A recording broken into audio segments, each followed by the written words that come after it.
Selamat sore, Bu Sinta dan teman-teman. Saya Konstantin Dias Mario dari kelas Lintas Minat Ekonomi nomor 6 ingin menjelaskan tentang APBN tahun 2022 dan pada tugas kali ini terdapat 3 pertanyaan yang merujuk pada APBN. Langsung saja ke pertanyaan pertama, itu 3 sifat APBN dalam masa pandemi dan pengertian dari masing-masing sifat tersebut. Nah, jadi sifat APBN ini ada 3. Pertama, responsif, yaitu proses penganggaran yang diubah. Kemudian antisipatif, mengenali risiko dan segala bentuk ketidakpastian karena pandemi. Dan fleksibel, mengubah postur APBN sesuai dengan dinamika yang terjadi. Lanjut, kedua, tema dan fokus APBN tahun 2022.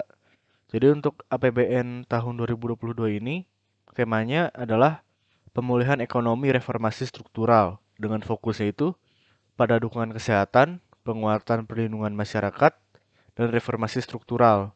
Nah, dalam masa pandemi ini, kunci dari pemulihan ekonomi adalah pengendalian kasus COVID-19. Nah, nomor 3, bandingkan asumsi makro dan target-target antara tahun 2021 dan 2022. Kemudian buat kesimpulan, pendapat, dan harapan untuk APBN 2022. Jadi dari yang saya peroleh, perbandingan antara asumsi makro 2021 dan asumsi makro 2022 itu menjadi beberapa poin, maaf. Poin pertama itu pertumbuhan ekonomi.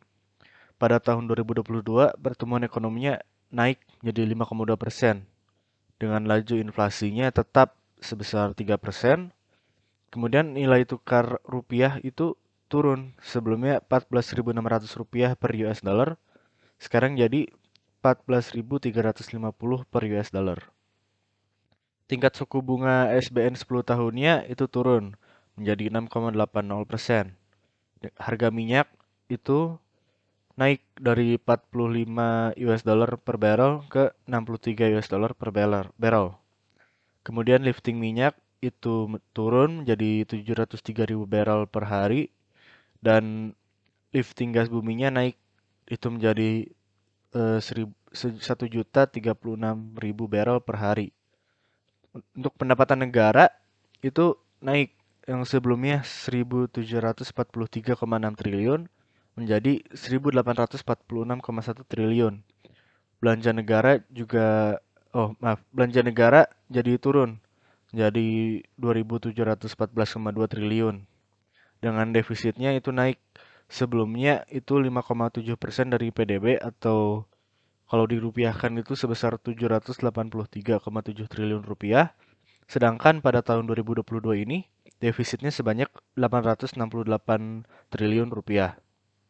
Nah, dari perbandingan antara asumsi makro 2021 dan asumsi makro 2022 ini dapat disimpulkan, ini kita bisa lihat kalau perkembangan asumsi makro dari tahun 2021 ke tahun 2022 secara garis besar mengalami peningkatan, di mana hal itu adalah baik. Dan menurut pendapat saya sendiri, dengan digunakannya asumsi makro sebagai acuan dalam menyusun berbagai komponen postur APBN, maka dapat dikatakan kalau Indonesia dengan baik sudah mengupayakan pemulihan ekonomi, meskipun masih bertahap dan dalam proses yang tidak singkat, karena perlu waktu yang lama ya. Dan harapan saya untuk APBN negara Indonesia itu agar lebih maju lagi, khususnya dalam proses perkembangannya, sehingga Indonesia bisa memulihkan kondisi ekonominya dengan baik. Dan dalam prosesnya juga, saya harap agar terus didukung oleh semua rakyat Indonesia dari semua pihak dan kalangan. Tidak ada masalah-masalah yang menghambat seperti korupsi, tindak kriminal, dan yang terpenting adalah agar selagi negara Indonesia sedang mengupayakan pemulihan kondisi ekonomi, penanggulangan pandemi corona di Indonesia juga tetap stabil dan aman, agar lebih mendukung lagi proses pemulihan ekonomi di Indonesia. Mungkin sekian dari yang bisa saya sampaikan. Mohon maaf apabila terdapat kesalahan dalam tutur kata. Terima kasih.